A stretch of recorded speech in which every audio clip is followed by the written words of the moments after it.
सभी गोस्वामी महापुरुषों को भगवान शिव का स्मरण करते हुए ओम नमो नारायण। बहुत दिनों के बाद आपके सम्मुख आ रहा हूँ। एक मुझे जानकारी प्राप्त हुई है, इस समय हमारे देश में जनगणना हो रही है और जनगणना में क्या स्थिति आती है, कितनी जनसंख्या आती है और कितनी 100 सालों में गोस्वामी समाज ने कितनी उन्नति की है, यह सब अब हमें देखने को मिलेगा। पर मैं आज आपके सामने 100 साल पहले जो जनगणना हुई थी 1911 में, उसका एक रिकॉर्ड प्राप्त हुआ है और वो हमें मिला है। एक पत्रिका निकलती थी यहाँ से, राजस्थान से, गोस्वामी आभा, ये कोटा राजस्थान की पत्रिका है। अक्टूबर 2023 में एक लेख आया, उसमें बताया कि सन 1911 की जनगणना में गोस्वामियों की क्या स्थिति है। तो देखिए, उत्तर और दक्षिण इस बड़ा मतभेद है दोनों में। उत्तर प्रदेश में गोस्वामियों को क्या समाज में मान्यता है और दक्षिण में, यानी इस समय हम इधर हैं, हमारा मध्य प्रदेश है, राजस्थान है, इनमें क्या स्थिति है गोस्वामियों की, ये भी बताया गया इसमें। और ये कृति जो है, ये बहुत बड़े माने हुए इतिहासकार हैं, यदुनाथ सरकार, जो पढ़े लिखे विद्वान लोग जो हैं, वो सब इसका नाम जानते हैं। इन्होंने एक बहुत बड़ा ग्रंथ लिखा है, गोस्वामी पूर्व, क्या नाम उसका, नागा सन्यासियों का इतिहास। कौन सा ग्रंथ है वो, कभी आप देखें, आपको मिले कहीं तो, नागा सन्यासियों का इतिहास। उस नागा सन्यासियों के इतिहास में सन 1911 की स्थिति क्या दी है गोस्वामियों के बारे में। उस समय गोस्वामी को कहीं गोसावी, कहीं गोसाई कहा गया है।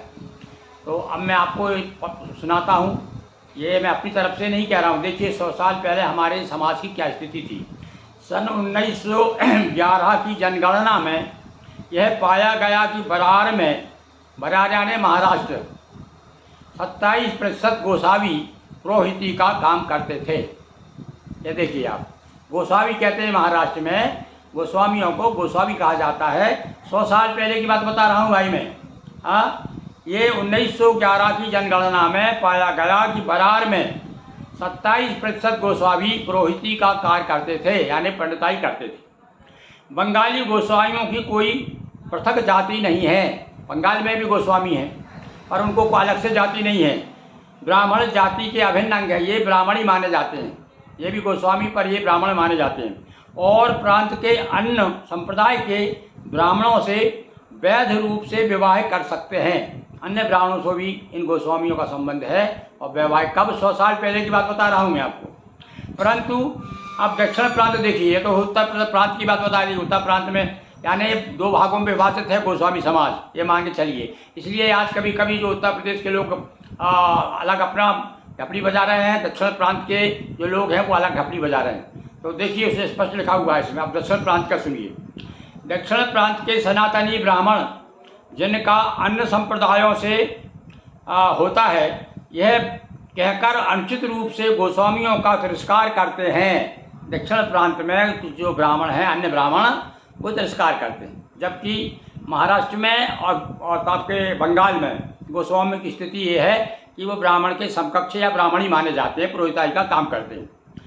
ये देखिए, गोस्वामियों का तिरस्कार करते हुए वे शूद्रों से किसी प्रकार उच्चतर नहीं हैं। यहाँ तक मानते हैं कि ये तो शूद्र हैं, शूद्र से भी उच्चतर नहीं है ये लोग किसी प्रकार से, क्योंकि विवाह करके वे अपने आध्यात्मिक आदर्श से गिर गए हैं। कहीं कहीं गोस्वामियों ने, जो महंत लोग थे, उन्होंने विवाह कर लिए तो वो क्या है, अपने जो नैतिक उनका कर्तव्य था उससे उच्युत हो गए।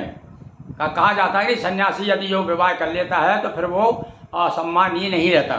तो दक्षिण प्रांत की बात बता रहे हैं, आप दक्षिण यानी अपने इस एरिया की। और अशुद्ध अनैतिक हो गए हैं। ये 100 साल पहले की मान्यता है भाई, 100 साल पहले का हम बता रहे हैं आपको, ये 1911 की जनगणना के अनुसार। किंतु आगे यदुनाथ लिखते हैं, अभी आप देखो, लेखक जो है इतिहासकार है, इतिहासकार इस बात को नहीं मानता। इतिहासकार कहता है ये गलत है, ब्राह्मणों का यह मानना गलत है कि ये शूद्र हैं। क्यों, देखो बताते वो, धर्मोपदेशक का कार्य करते हुए पतित अथवा कुजाति हो गए, यह इतिहास का विरुद्ध है, यह इतिहास विरुद्ध है। इतिहास लेखक ने खुद कहा इस बात को, माना इस बात को कि ये जो समाज में जो मान्यता है कि ब्राह्मण गोस्वामियों को सम्मान नहीं मिलता, ये गलत है भाई, इतिहास के विरुद्ध है, हिंदू धर्म के मौलिक सिद्धांतों के भी विरुद्ध है। हिंदू धर्म का मौलिक सिद्धांत सिद्ध करते हैं लोग कि भाई पहले भी तो वो सन्यासी लोग जो है, बाल बच्चे वाले ऋषि लोग सन्यासी लोग मुनि लोग जो सब लोग बाल बच्चे वाले हुआ करते थे।